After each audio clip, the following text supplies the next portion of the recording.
असत्य जेव्हा उघडं पडू लागतं तेव्हा स्त्रीचं चारित्र्यहनन करणं हा दुष्टांसमोरचा शेवटचा पर्याय ठरतो। पुराणांपासून इतिहासापर्यंत याची अनेक उदाहरणं, याचे अनेक दाखले आपल्याला पाहायला मिळतात। वैष्णवी हगवण्याच्या बाबतीत देखील हेच या पुणे सत्र न्यायालयामध्ये होताना आढळून आलं।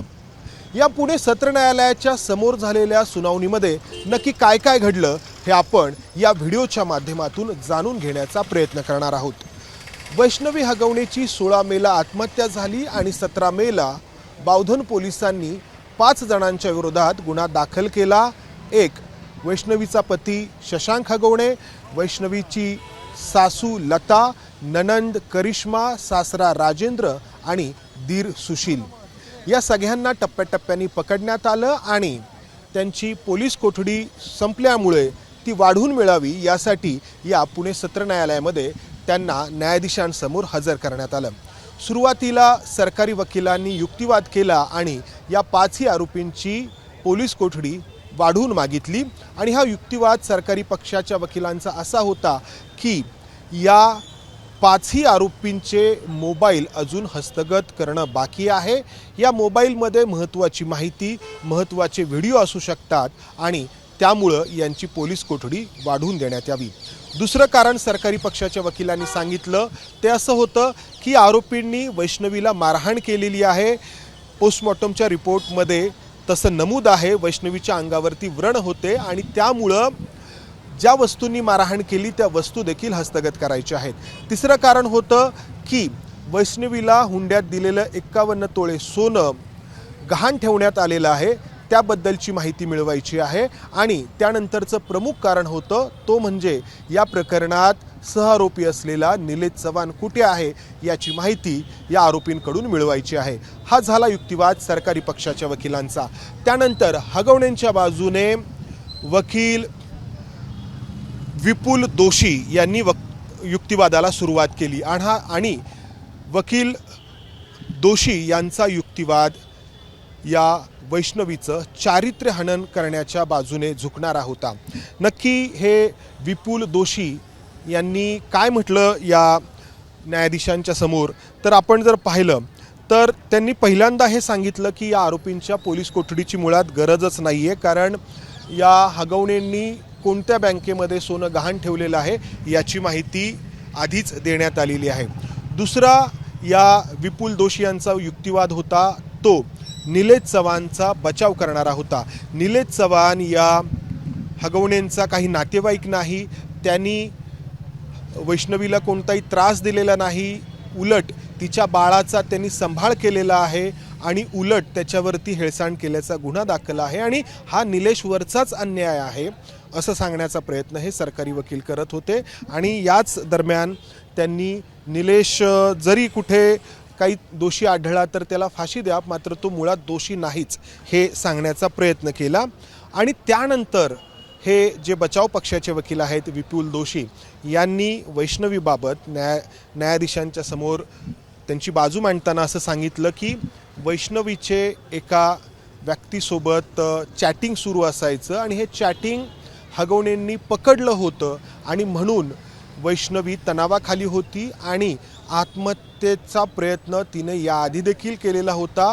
तिची मनोवृत्ती आत्महत्या करण्याकडे झुकली होती असं हे विपुल दोशी न्यायाधीशांच्या समोर सांगत होते। आणि त्यामध्ये त्यांनी असं सांगितलं की वैष्णवीने याआधी देखील 2 वेळा आत्महत्येचे प्रयत्न केले होते, एकदा रॅट पॉयझन खाऊन म्हणजे उंदरांना मारण्यासाठी जे औषध असतं ते खाऊन आणि त्यानंतर गाडीमधून उडी मारून तिनं आत्महत्येचा प्रयत्न केला होता। आणि हे सगळं वैष्णवी का करत होती तर तिचे एका दुसऱ्या कोणा व्यक्तीसोबत चॅटिंग सुरू असताना हगवण्यांनी पकडलेलं होतं आणि त्यामुळं ती तणावाखाली होती असं सांगत या बचाव पक्षाच्या वकिलांनी वैष्णवीचं एका अर्थाने चारित्र्यहनन करण्याचा प्रयत्न केला।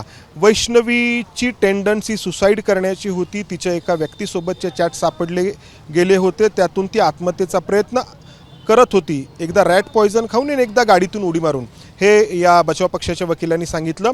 त्याचबरोबर वैष्णवीचे नको त्या व्यक्तीसोबत नको ते चॅट सुरू होते, ते आम्ही पकडले होते, त्याची माहिती आम्हाला हवी होती, आम्हाला न्याय हवा आहे, हे बचाव पक्षाच्या वकिलांचं सांगणं आहे।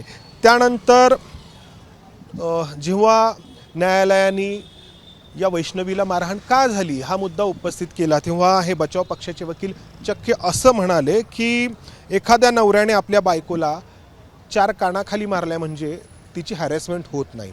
हे या बचाव पक्षाच्या वकिलांचं न्यायाधीशांच्या समोरचा युक्तिवाद होता आणि मीडिया ट्रायल सुरू आहे असं हे बचाव पक्षाचे वकील म्हणत होते. आणि त्यानंतर त्यांनी असा दावा केला की या हगवणे कुटुंबाकडं 5 कोटी रुपयांच्या गाड्या आहेत आणि त्यामुळं 40 लाखांच्या फॉर्च्युनरसाठी आम्ही वैष्णवीची हॅरेसमेंट का करू असं बचाव पक्षाचे वकील सांगत होते. अर्थात बचाव पक्षाच्या वकिलांचं हे कामच असतं आपल्या आशिलाची पाठराखण करणं, आपल्या आशिलाला कमीत कमी शिक्षा होईल यासाठी प्रयत्न करणं. तो त्यांच्या व्यवसायाचा भाग आहे, तो त्यांच्या रोजीरोटीचा भाग आहे. हे आपण जाणतो, हे आपण मान्य देखील करतो. प्रश्न आहे तो एखाद्या महिलेच्या चारित्र्य हननाचा आणि या आजच्या सुनावणीच्या दरम्यान तो करण्याचा प्रयत्न झाला. दुसरीकडे न्यायालयाने या 5 आरोपींना पोलीस कोठडी वाढवून दिलेली आहे. पहिले जे 3 आरोपी आहेत शशांक, लता आणि करिश्मा यांना 1 दिवसाची पोलीस कोठडी वाढवून दिलेली आहे. तर नंतर अटक करण्यात आलेले राजेंद्र आणि सुशील यांना 31 मेपर्यंत पोलीस कोठडी वाढवून देण्यात आली आहे. आपण अनेकदा पाहिलेलं आहे की जेव्हा अशा खूप गंभीर महिला अत्याचाराच्या घटना समोर येतात तेव्हा त्या महिलेच्या चारित्र्यावरतीच संशय निर्माण केला जातो. याच पुणे सत्र न्यायालयामध्ये काही महिन्यांपूर्वी स्वारगेटच्या बस स्थानकामध्ये एका तरुणीवरती बलात्कार करण्यात आला होता आणि ते प्रकरण याच शिवाजीनगरच्या न्यायालयामध्ये पोहोचलं.